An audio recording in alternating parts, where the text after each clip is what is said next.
At the end of the Napoleonic Wars, Spain's status as a world power was thoroughly over. Ravaged by years of war and financially broken by both the long-term cost of her colonial empire and its subsequent collapse, national politics turned inward. After its new liberal constitution was abolished by a French invasion, the accession of the child Queen Isabel II opened the door for reformers to return to power and take the country in a new direction. One small part of that was to end the country's hostile attitude towards Jews. The Spanish Inquisition was abolished in 1834, and 3 years later a new constitution enshrined extremely liberal citizenship laws and extended public office to all Spanish nationals, theoretically emancipating any Jews who might live there. Liberalization was contentious. As early as 1833, reactionaries in the rural north and west rallied around Isabel's uncle Carlos, leading to 3 civil wars in 43 years. At one point, Isabel herself was overthrown by the liberals for being too conservative. In 1898, Spain lost what little remained of her old empire, and all the while the country suffered through economic stagnation and a succession of unstable, corrupt governments culminating in the military dictatorship of Miguel Primo de Rivera, who, interestingly, created a path to Spanish citizenship for the descendants of Jews expelled from the country in 1492. When he first took power in 1923, Primo de Rivera had insisted that his rule was a temporary measure, and at first there were lots of conservatives and moderates who had his back, most importantly King Alfonso XIII. But remaining in power steadily alienated more and more of his allies until a broad coalition overthrew him in 1930. Spain quickly transitioned back into a democracy, and since King Alfonso had bet his personal credibility on the dictatorship, support for the monarchy collapsed. Alfonso fled the country in April 1931, and a republic was declared. The new constitution was even more liberal, giving women the vote, instituting a French-inspired policy of laïcité, and banning discrimination against non-Catholics. In 1934, several thousand Jews fleeing pogroms in the Turkish cities of Edirne and Izmir resettled in Spain, alongside Jews fleeing Nazi Germany and Fascist Austria.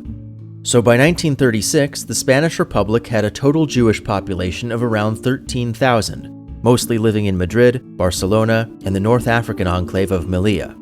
At the same time, a nearly equal number lived in the Spanish protectorate over northern Morocco. These were the 40th and 41st largest Jewish populations in the world, which may not seem deserving of a dedicated video, but the story I'm about to tell isn't about them. Though moderates and leftists in the new republic were initially very popular, the political order was far from settled, and they faced a lot of backlash due to the worsening of the Great Depression and clashes between the government and trade unions.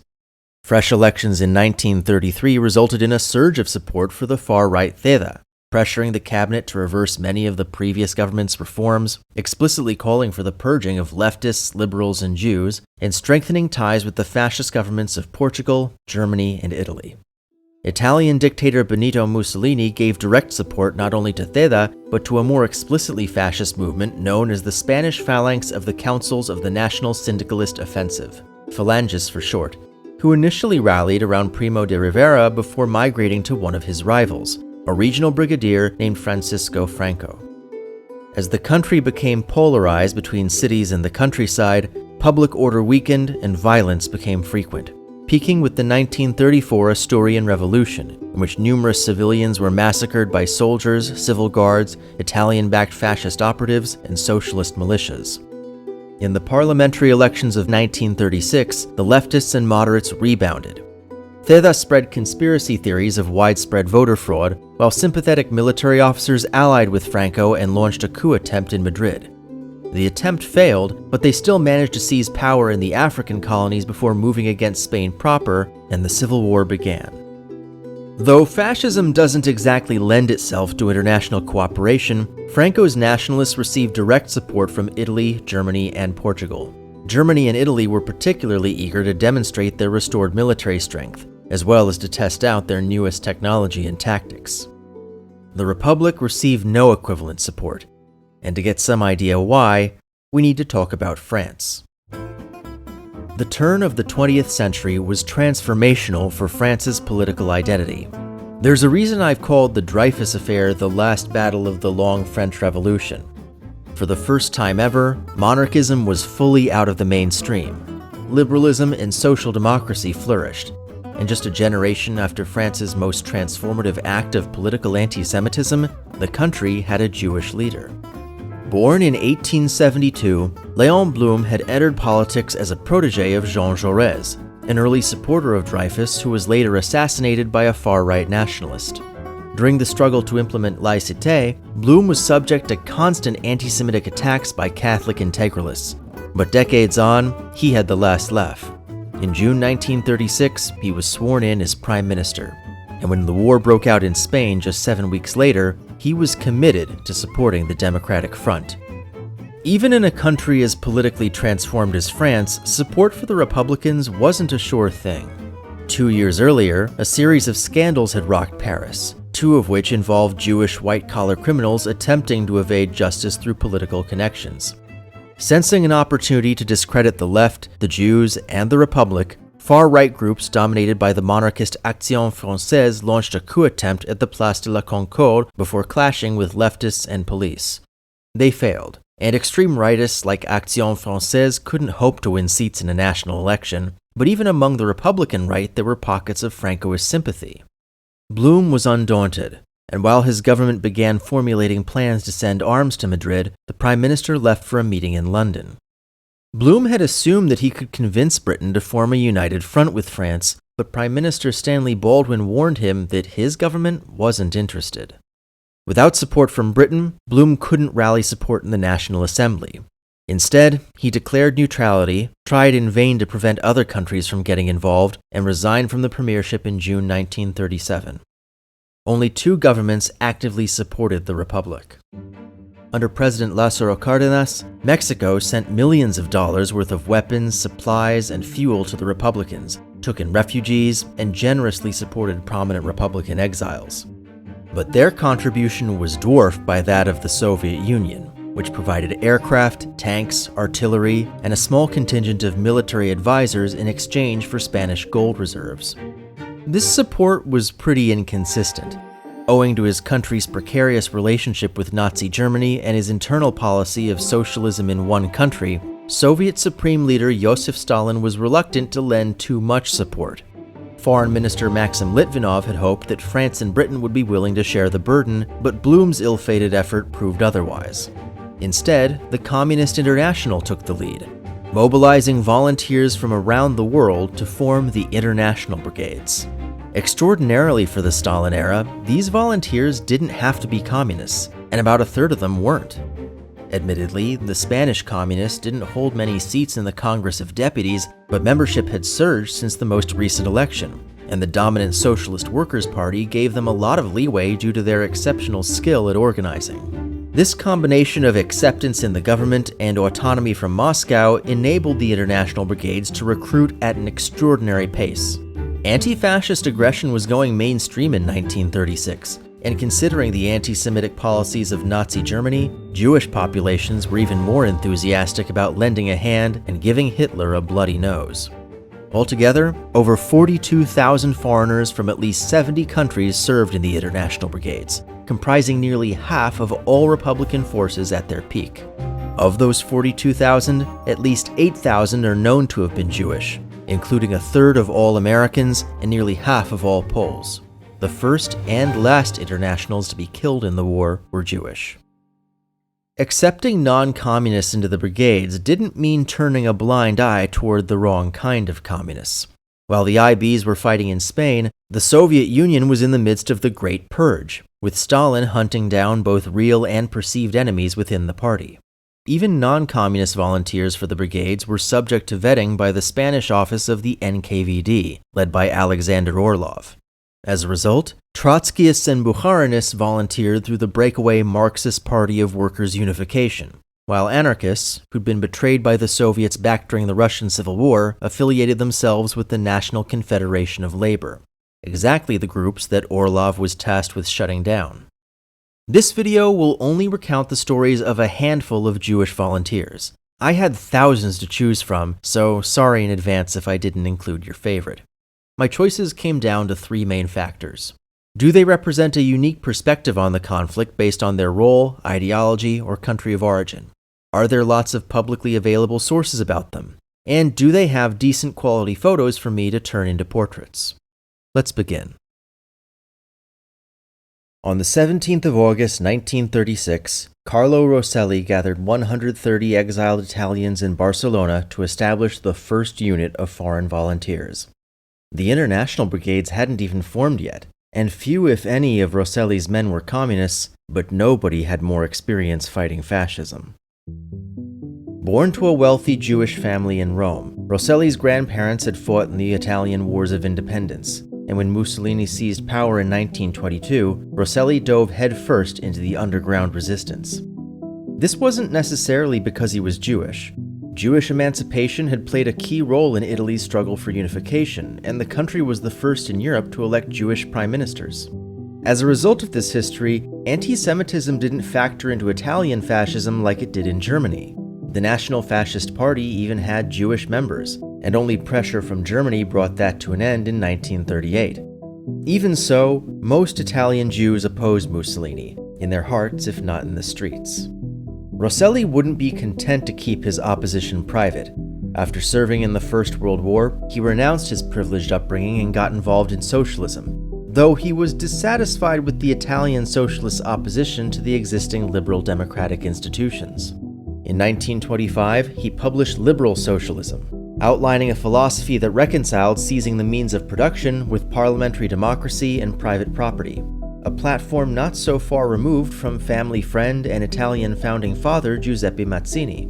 A few years earlier, these views were a liability, but as Mussolini consolidated power, figures like Rosselli were uniquely positioned to unite liberals, socialists, communists, anarchists, and moderate conservatives under the anti-fascist banner.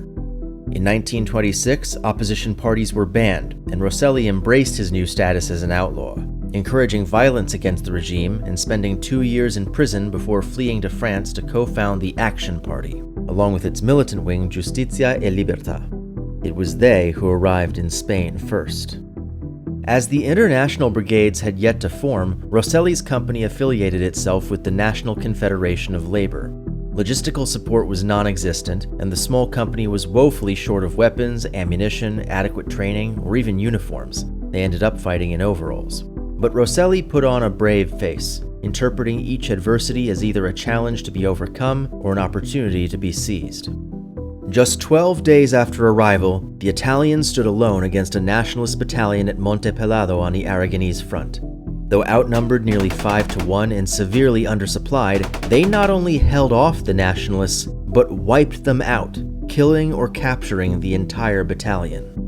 Rosselli, wounded in the battle, was rewarded for his company's success with a more prominent role behind the front, only to oversee the dissolution of his original unit. As the International Brigades took shape, Rosselli was eager to join them and get his men properly supplied, but that was impossible for the anarchists in his ranks. Instead, they remained with the CNT and were eventually purged by communist agents, while the majority joined the Internationals and reorganized into the Garibaldi Battalion. Though joining the brigades gave the men the support that they needed, it also removed Rosselli from the chain of command, and he spent the next several months serving as a propagandist on Radio Barcelona and as a mediator between the Italian volunteers and his colleagues in Paris. By the end of the year, his outlook was bleak. The capital, Madrid, was under siege, and the nationalists were overflowing with support from their fascist allies, while the democratic West had abandoned the Republic. All the while, Mussolini's government watched him closely. In May 1937, exhausted and suffering from phlebitis, Rosselli took a break from his work on the coast of Normandy, where he reunited with his family. On the 9th of June, Carlo Rosselli and his younger brother Nello were ambushed on a country road outside the town of Bagnol d'Alon and stabbed to death. Their assailants were French fascists, likely acting on orders from Italian intelligence. At least 100,000 people attended their funeral. Canadian Brigadier Emilio Kléber reported for duty in September 1936. A stickler for proper military discipline, he'd come as a training officer for the International Brigades, but for reasons that will become clear later, was instead placed in charge of the 11th Ernst-Thälmann Brigade.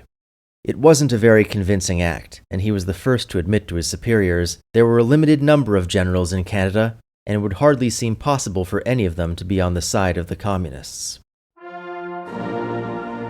Manfred Stern was born in Bukovina, in what was then the Austrian Empire. Captured by the Russians during the First World War, he defected to the Red Army after the October Revolution and went on to become one of the foremost agents of the Soviet GRU. After stealing US tank designs through aspiring in New York, he was redeployed as an advisor to Mao Zedong's fledgling communist movement in the first phase of the Chinese Civil War. Stern wasn't the only Soviet officer in the Spanish army. Having failed to rally Western support for the Republic, Blum and new British Prime Minister Neville Chamberlain had established a non-intervention committee comprising most of Europe's governments. It was a complete farce. Germany and Italy remained on the committee despite openly violating its mission statement. Deliberations resulted in an unofficial embargo against the Republic that only served the nationalist cause, and as a result, even France and Poland were moved to break their agreements and sell weapons to Madrid on the quiet. You might expect the Soviets to defy the committee as Germany or Italy did, but as the only communist state in a Europe uniformly hostile to communism, the prevailing wisdom in Moscow was to avoid rocking the boat and maintain whatever good relations they had with the West. If they were to send more than just advisors, they'd have to be volunteers within the Spanish army. To add plausible deniability, they mostly deployed officers born outside the Soviet Union, mostly under assumed names. Kléber borrowed his from one of Napoleon's generals. His promotion to brigadier was mostly a ploy by the Spanish communists to increase their influence with the top brass. In private, it was a huge embarrassment for him, but that was a problem for later. Like everyone else in this story, he was on the front line within days. By November, the nationalists had reached the outlying suburbs north and west of Madrid. Convinced that the city would fall in a matter of days, the government withdrew to Valencia, taking most of the city's weapons and equipment with them and leaving its defense to a handful of officers, civil servants, local police, and local militiamen with a habit of massacring POWs.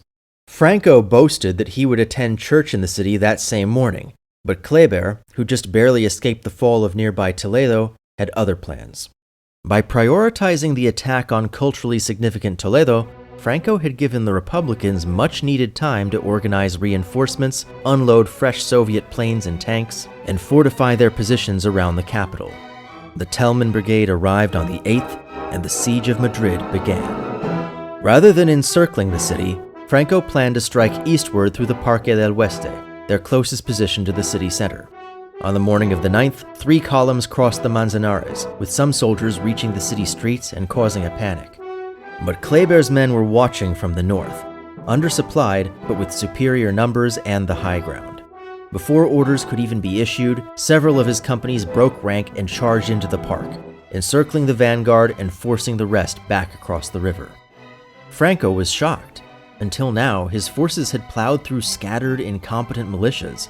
He'd expected much the same here, but Kléber's disciplined troops had won the day. That said, Franco still commanded the elite and infamous Army of Africa, and the Telman Brigade suffered horrific casualties in an ensuing counterattack. A mostly Moroccan force under General Mohamed Meziane forced their way into Kléber's headquarters at the Complutense University, reaching as far as the hospital with artillery and tanks in tow. But the university didn't fall. The 11th and newly arrived 12th International Brigades pushed back, fighting in close quarters through classrooms, offices, libraries, and dorms. Lacking tanks or artillery of their own, they took horrific casualties. But by the 23rd, the Army of Africa was back across the Manzanares. All the while, reinforcements arrived from other sectors. Though the siege continued, the nationalist offensive was over. General Kléber, a political appointee placed in a role he hadn't wanted, lacking every kind of material support, and sent to hold a position expected to fall, had saved Madrid. How was Mass? In an interview with the New York Times, Kléber downplayed his role in halting Franco's advance. To do otherwise would suggest that the Spanish Republic couldn't survive without foreign assistance, which paradoxically might discourage the rest of the world from lending their support. Undeterred by Kléber's modesty, journalist Herbert Matthews heaped praise on the daring do of the now famous Canadian general. Hitler is not the only native of Austria who is playing a great part in the Spanish Civil War. Albert Isaac Levy lived to fight, whether he wanted to or not. Born in Canada and raised on the rough-and-tumble streets of Cleveland, he first tasted combat as part of the Jewish Legion in the First World War, manning a Lewis gun at the crossing of the Allan E Bridge. After a few years as a professional boxer, he got involved in the tail end of the Mexican Revolution as a machine gun instructor, but resigned in protest when his students used their new skills to massacre prisoners. After settling down as a cab driver, Levy began smuggling weapons to the original Sandinistas in Nicaragua's Constitutionalist War. Pretty soon he went down there to outfit and train rebel sailors, only to leave when the U.S. Marines occupied the port of Bluefields. Levy would later claim that he was unwilling to take up arms against fellow Americans, but an earlier account claims that American Sandinistas were discharged preemptively to avoid trouble. Strapped for cash after coming home, Levy joined a crew to rob a grocery store in Philadelphia, but was caught and sentenced to 25 years in prison. An unusually harsh sentence for a first-time offender, though he was released on good behavior in 1933, took his family back to Canada, and went back to his original job as a sailor, which is where he got the nickname Yank. He might come off as something of a mook, but at this point he was one of the world's top experts in asymmetric warfare, which is why, in 1937, he jumped ship in Britain and enlisted in the new Abraham Lincoln Brigade. A week later, he was on the front line. It had been 2 months since the Battle of Madrid. Declaring that he would rather destroy the city than leave it in the hands of Marxists, Franco had attempted to undermine civilian support for the Republicans by ordering the Luftwaffe and Italian Air Legion to bomb poor and middle-class neighborhoods. But casualties were much lower than expected, and the targeting of civilians only increased support for the Republicans. By Levy's arrival in January, the Republican Air Force had made daytime raids untenable, and Franco pivoted from a direct assault to an encirclement from the south, up the Jarama River. The International Brigades arrived in time to halt the nationalist advance in mid-February, but suffered immense losses. Levy's mostly British Saklatvala battalion suffered over 50% casualties, including Levy himself, who was captured by the Army of Africa and held for 6 months before returning to the nationalist camp in a prisoner exchange. Considering some of the things I had to read about the female soldiers captured by the Army of Africa, I'd say he was extremely lucky. Levy was discharged and sent back to Britain, where his fellow vets had to stop him from re-enlisting. As a compromise, he went back to Canada and used his elevated profile to recruit 1,200 new volunteers. He never returned to Spain, but this wouldn't be his last war. Poor and unwanted by his family in Bensonhurst, Brooklyn, Lieutenant Milton Wolff had found a new family in the local chapter of the Young Communist League, and when he volunteered to fight in Spain as part of the Abraham Lincoln Brigade, it was as much to get away from trouble at home as to fight fascism. Arriving in March 1937, Wolff initially trained as a medic but switched to command of a machine gun platoon, and in July he was promoted to captain during an attempt to encircle Franco at Brunete, west of Madrid. Returning to the capital after the battle's end, Wolff began a lifelong feud with author and journalist Ernest Hemingway, who was covering the war for the North American Newspaper Alliance with exiled Hungarian Jewish photojournalist Robert Capa. Ever popular with the ladies, Wolff had already slept with Hemingway's mistress, which Hemingway didn't mind so much as the fact that Wolff had no idea who he was. Wolff, for his part, regarded Hemingway as a frivolous romantic profiting off the bravery of others. Despite their bad start, Hemingway revered Wolff as a soldier, but that's part of what Wolff found so off-putting, feeling that he was treated more as a character in a novel than a real person doing a difficult job. Years later, Wolff publicly denounced Hemingway for depicting the Lincolns committing atrocities against prisoners and civilians in his novel For Whom the Bell Tolls. There's plenty of evidence out there that the Republicans could be just as inhumane as the Nationalists, but the vast majority of Republican war crimes were committed by native Spanish soldiers. So while Hemingway's willingness to depict those atrocities was well-intentioned, attributing them to the Lincolns was misleading at best. Returning to the front, Wolff led his company in a successful counteroffensive at Belchite. In December, the Republicans sought to divert nationalist forces from Madrid by recapturing the strategic town of Teruel. The December offensive was initially successful, but a countersiege by the Nationalists led to a bloody defeat for the Internationals, with more than 50% of personnel killed, wounded, or captured. Hobbled by the loss of multiple high-ranking officers, Wolff was promoted to major, becoming the 9th and final commander of the Lincoln Battalion. He was 22. This was the beginning of the end. The Nationalists had managed to take Teruel without compromising the attack on Madrid. The capital hadn't fallen yet, but strategic bombing had destroyed most of the city and food was in short supply. And Teruel was only the beginning. Absent a serious change of heart from the League of Nations or the Western powers, the fascists were going to win. By the summer of 1938, the Republican government under Prime Minister Juan Negrín had come to the same conclusion that had so worried General Kléber. The prominence of the International Brigades gave the impression that the Republic was a lost cause, helpless to defend itself without them. Perhaps removing the Internationals would reassure the Western powers enough to secure some other form of assistance, and ideally pressure Germany and Italy to withdraw from the Nationalist side. Perhaps. In reality, the International Brigades were a shadow of their former selves. Recruitment had evaporated. Nearly half of all foreign volunteers were dead, captured, severely wounded, discharged, or missing, replaced by native Spanish conscripts with inadequate training and little will to continue the fight. And if Negrín was hoping to change the narrative, it was too late. International media had long since moved on to the threat posed directly by Nazi Germany, with all eyes on the upcoming Munich conference. Strangely, it was the Communist International who finally killed the brigades, compelling Negrín to announce their withdrawal on the 21st of September. Very strange that the Comintern of all organizations would be first to abandon the fight against fascism. Stranger still, Soviet officers who'd volunteered to fight in Spain were suddenly being targeted by the very superiors who'd sent them there. As I said, the Spanish Civil War coincided with Stalin's Great Purge, but now even perpetrators of the purge, like Alexander Orlov, were in its crosshairs. After the Battle of Madrid, General Kléber had gone on to lead an entire division named after him, but in 1937 the division was reorganized and he fell out of the chain of command. Since then, he'd stayed on as an advisor to the Republican government. As a competent Jewish military leader with a proven record of fighting Nazis, few Soviet citizens were in greater danger from the purge, and Orlov, already planning his own escape, urged him not to return home.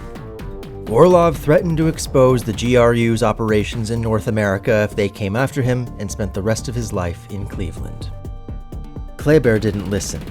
At the end of the war, Manfred Stern reported for duty in Moscow, where he was immediately arrested for counter-revolutionary activity and sentenced to 15 years hard labor.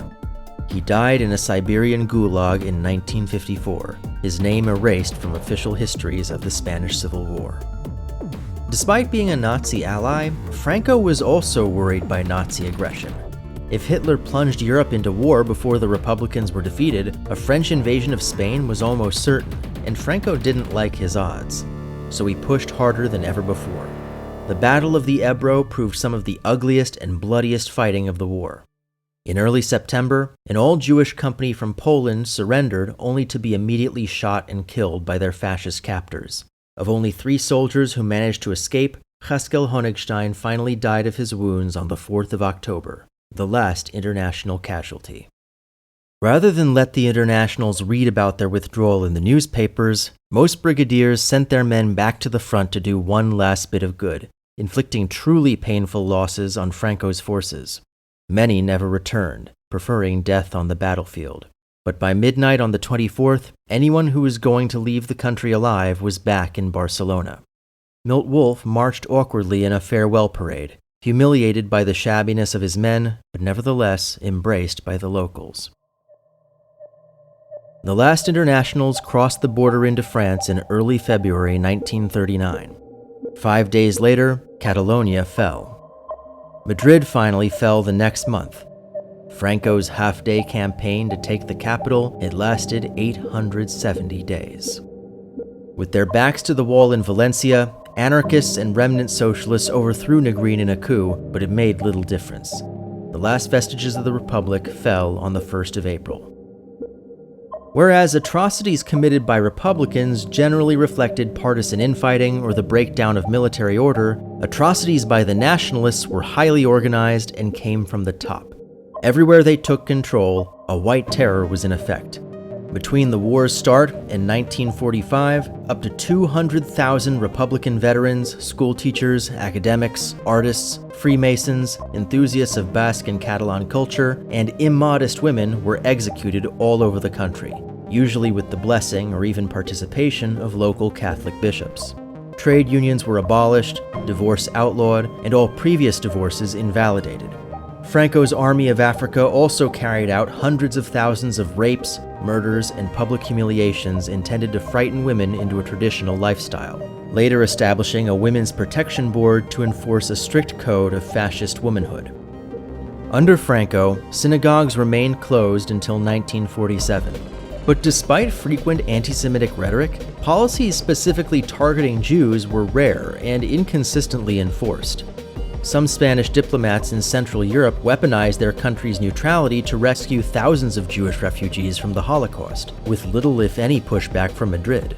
But the attention that this gets is largely due to a 1949 propaganda campaign intended to downplay Franco's collaboration with Nazi Germany and normalize his presence in a post-fascist Europe. During the Second World War, Spanish officials still willingly compiled lists of Jews in Spain for the SS. And of course, any Jews denied refuge in Spain didn't live to offer their perspectives.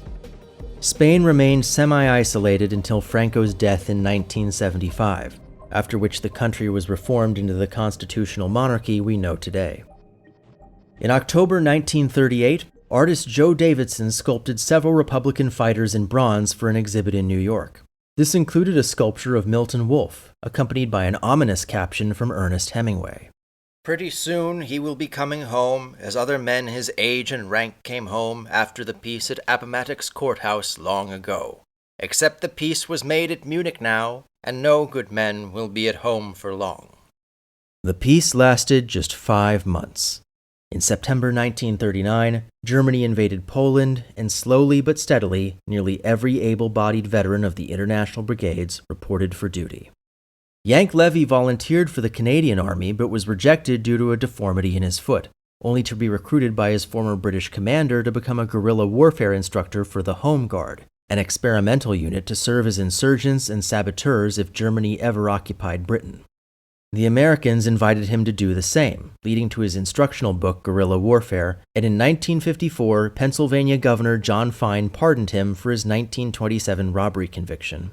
He died in Los Angeles in 1965. Milton Wolff returned to the U.S. and became head of the Veterans of the Abraham Lincoln Brigade, or VALB. In 1940, he volunteered for the British Army and became an intelligence officer helping to arm resistance groups in Europe before transferring to Burma and joining the American OSS, the precursor to the CIA, which sent him back to Europe to coordinate with the Italian resistance. During the Red Scare, Wolff and VALB were accused of being Soviet fronts, but the intelligence services came to his defense. He was a communist, but not a Soviet lackey, though he unsuccessfully volunteered his services to Ho Chi Minh during the Vietnam War.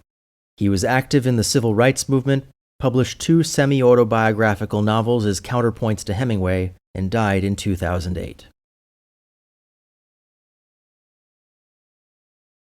Special thanks to my patrons, including Mir Akbar Ali, Jeremy Biskin, Boris Cherny, Dr. Chike, Andrew Ettinger, FC, Jay Fleischman, Osher Gordon, Bob Huddy, Raphael Kellerman, Sol Cohn, Milk and Honey, and Jeffrey Schweitzer.